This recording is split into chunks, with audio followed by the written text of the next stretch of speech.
Yair, thank you so much, not only for this beautiful film, for really allowing us for an hour to spend time with Alfred Yoshua. And it's really one of the powerful things about film is that you've kept him alive. And I remember how much I missed him. He died last 14th of June. Yeah, and we had a very nice friendship in the making of the film. I have a lot to ask, and then we'll take some questions from the audience too. First of all, I share a little bit about the Ivrim, about the Hebrews, what this project was, and I'll jump into my next. I feel like this film stands out. I don't know if you agree, but Right. maybe how it stands out. I come from, I studied Hebrew literature and not filmmaking, and I began the project The Hebrews, I think, 12 years ago. And the idea is to make a project that combines the biography and the art. And already 17 films were made in this project. The first one is about Leah Goldberg, celebrating 100 years to her birth. Then Bialik, Yona Volach, and a variety of writers like Shabazi, the Yemenite poet, or Buzaglo, the Moroccan poet, Jacqueline Kanov, the feminist essayist, Abraham Sutzkever, the Yiddish writers, a big variety. And I invite directors to make the films. I produce the whole series, and I direct some of the films. So about 10 directors already were part of this project. So this is film number 16. And now we're doing a trilogy. It's about Spinoza, Marx, and Freud. And the film about Spinoza came out last week. So next one of the coming years. Very interesting film. This film stands out because this is the first and only and the last living character that I made a film about.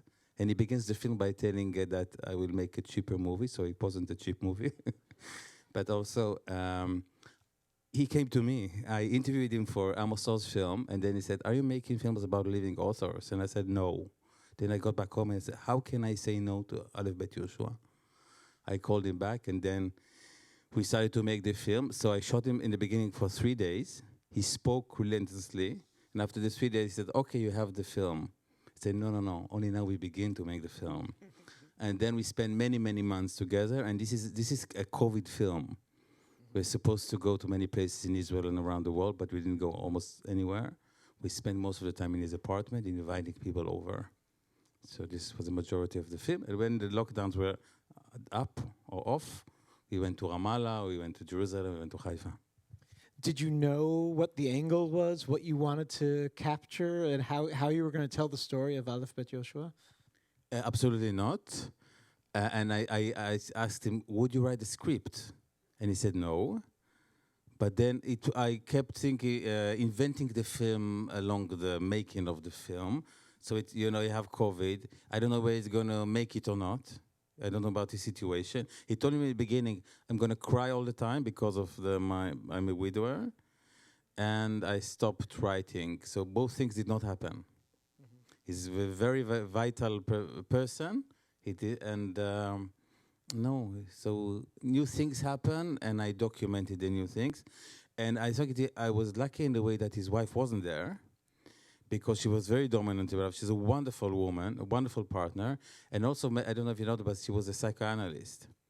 And he used to speak a lot. So he's very, he's very aware and honest. But she also was like a gate to the world. But she wasn't there, so he said, I open my house, my heart to you, and I trust you that you'll not misuse it. So one of the themes that I picked up on the film that seems to come out of him, and maybe at this period, is this question of what to remember and what to forget. I don't know if I'm sure you did a lot of editing around the things he said, and maybe you chose those elements. But that seemed to have been something that he was struggling with, of what at one point he's saying we should forget and make more room, and sometimes he says we should remember. Was this something? Were you trying to follow that path for him? It's very interesting. It's like he tries to edit the memory, and from the beginning, I one of the first talk he told me that in the age after the bar mitzvah, I was about 14. His mother took him and his sister to 2 months in Morocco to visit the homeland, and my imagination was like, my God, you're a writer. beautiful scenes. We can go there and how fantastic and oriented it would be. But no, it's not interesting. He wouldn't talk about it. So and I understood the things that he will not share, things he would like to edit from his memory. He will edit his Mizrahi identity as he wishes to do in his own way, as he will do the same things in his political views. So he continued to edit while being at the same time very harmonious. He aspires to harmony. He does it in Ramallah. He wants harmony in Ramallah, and he does it in his home with his wife, with the dishes. Okay, let's jump into the Mizrahi stuff. Really, that's a fascinating element. I mean, he really is, as I was saying before, he's like the symbol, one of the authors of Israel. He writes in a very European classical kind of inspirations. And it's surprising to know that he comes from a Mizrahi background, and you kind of see in the film, I guess. I mean, you're saying it here, and it's done subtly, that it's that he denies it almost. He keeps it shut out and doesn't even consider that as part of his identity. I think what I situate in the film that he had to shut down to cover his Mizrahi identity in order to become an Israeli writer. He had to make some kind of a deal of agreement. There is a scene that his father takes him to Agnon, and Agnon says, "Write about the Mizrahi stuff. That's your path." So Bully does not listen, and then he writes Kafkaic stories and becomes an all-Israeli writer. But the person that does listen is his father, and his father becomes a writer after this meeting, and he writes 11 books. Nobody wrote about the Sephardi Mizrahi folklore. Mm-hmm. So Bully was the right to listen. But then he does write about it, but he will write about it in his own terms. There's 3 great novels, Mizrahi novels that he wrote. Molcho, I think it was called 5 Seasons. And about a Sephardi man that loses his wife and how he's facing his widowism, like happens in my film also. A Journey to the End of the Thousand, I think it was called in English. And Mr. Money, which is his greatest work, with 5 Seasons, it's like a Mizrahi paraphrasing Zionism.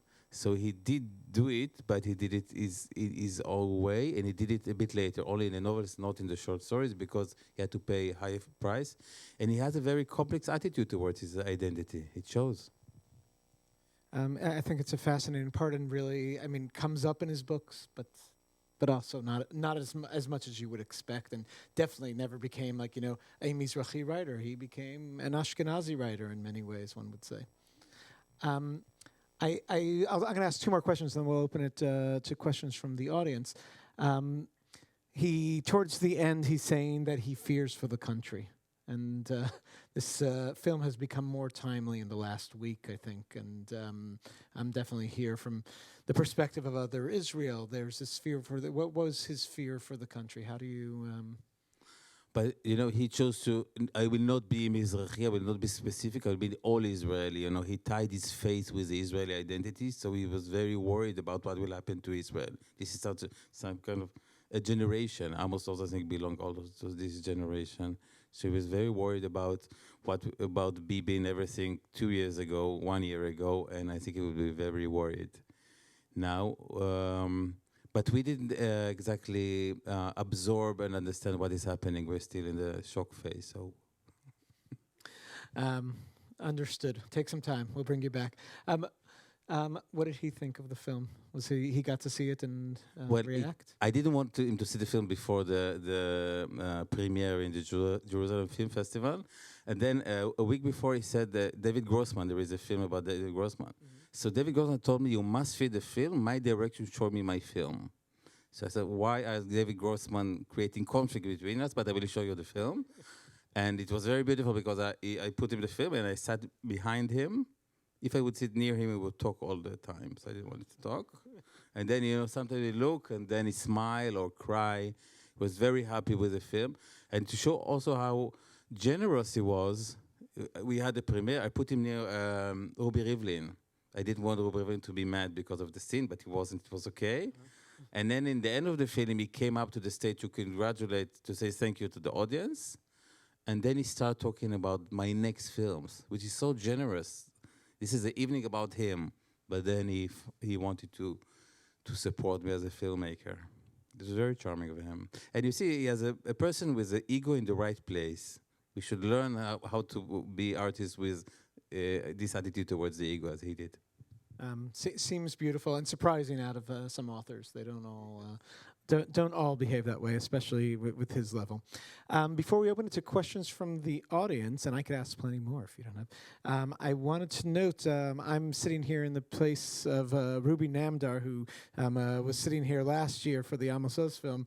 And Ruby, you're going to be having a program on Aleph Bet Yoshua at the Public Library on the 16th. Is that correct?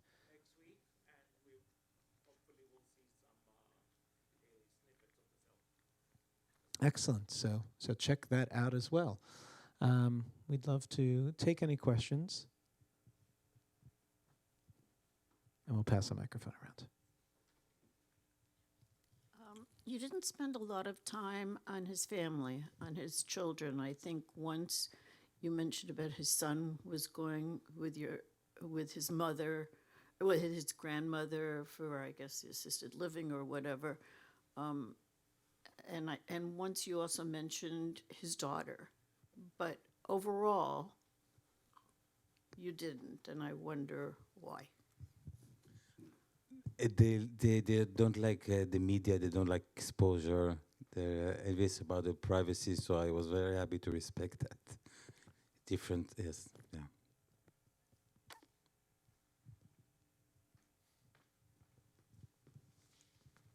Hi. I started reading Aleph Bet Yoshua from the beginning, but a couple of years ago, I picked up Haminhara, the tunnel, and it blew me away. It blew me away because what he did was he got through all the layers of Israeli society, and he takes you through them without you even knowing it.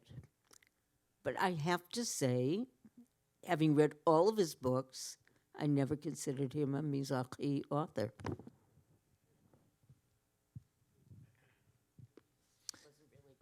He's a really interesting writer. I mean, I was thinking a lot about it, and he says it kind of in the film. I mean, that when he talks about the part where he walked around with a gun in his a toy gun in his pocket, he's a creative author.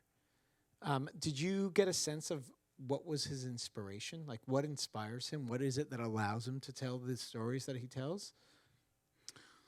I'm not sure. You know, before I made the film, I was in Berkeley with some people that teach Yoshua, and they told me that he is the best novelist he has. And I working with him in the beginning, I noticed there is a gap between his ability to tell stories and about the way he speaks. He speaks he's a simple speaker. It doesn't leave you feel amazed by the complexity. And you actually, I didn't believe, that this person wrote all these stories, but then you see that you have to think of the many layers of Abi Yoshua. I noticed also that he's very, very vivid and sharp. Like he has like the mind, the spirit of an 18-year-old. And all the time, the libido of the writing is working all the time. That's why you don't care to being alone or not alone. And I felt that it's coming to him. He runs to the room. And that fills his life. He never betrayed that. He respected that very much. He was very serious about his work. He got, the dozens of phone calls every day about the work. And he was very serious about it. So he had a gift, and he treated it with respect. Yes. And, he said, I will not write again, but he wrote then the novella. And there's another novella that came out after that. So the stream of creativity never ceased, never stopped. And it's very interesting what you said. I was thinking about when he was telling the story about his wife and the cleaning of the house. And I was like, a lot of authors, they're these storytellers. They're constantly telling stories. That dragged a little bit. He didn't tell it, and it wasn't the most inspiring story. It made a good point, but it's really in his writing more so than in his personality sometimes. Maybe in the contrary, Matt used to make very long speeches. He loved to talked a lot, and he liked, to make people a little bit angry about him. I didn't include that much in the film.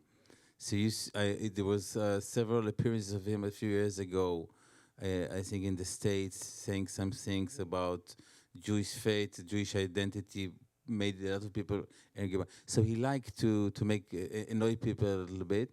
But I thought it was cute that it wasn't really part of his nature, that he was playful.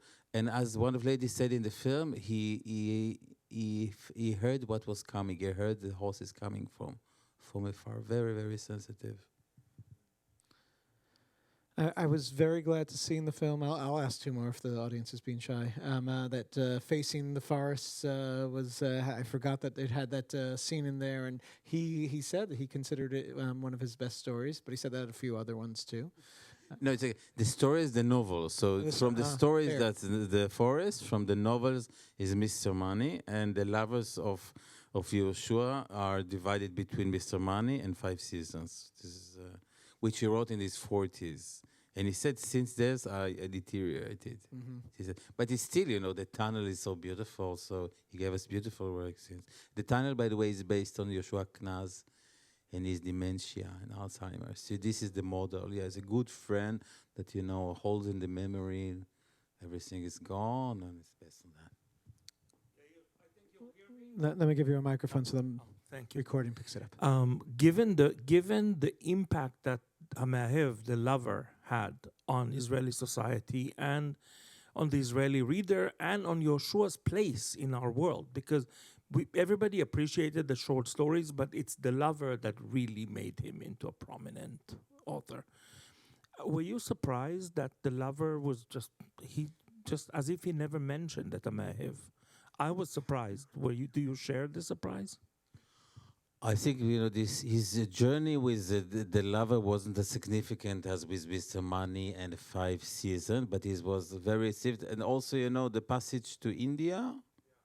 Also, I think he thought it was his worst piece, but it was the most popular piece. So there is a gap between what he thought. But he said, I wrote short stories, and it began bigger and bigger and bigger.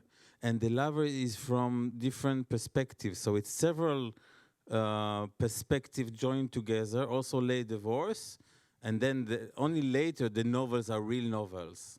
So it's also a phase in his writing.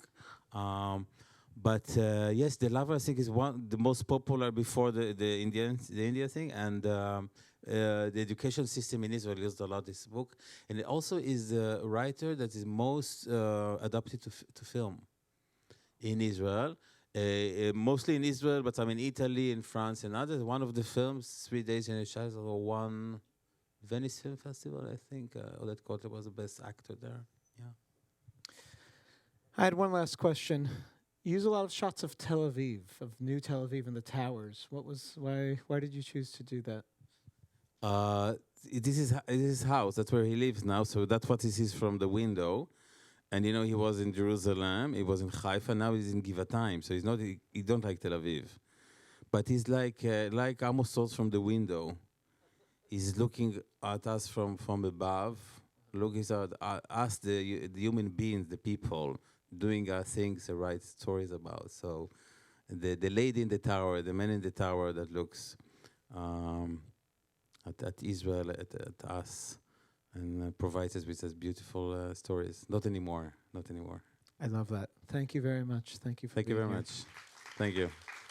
Thank you for having me. Thank you, folks. Next up is The Forgotten Ones, also about Mizrahi culture in Israel. Please join us for that and join us tomorrow for closing night. Thank you very much.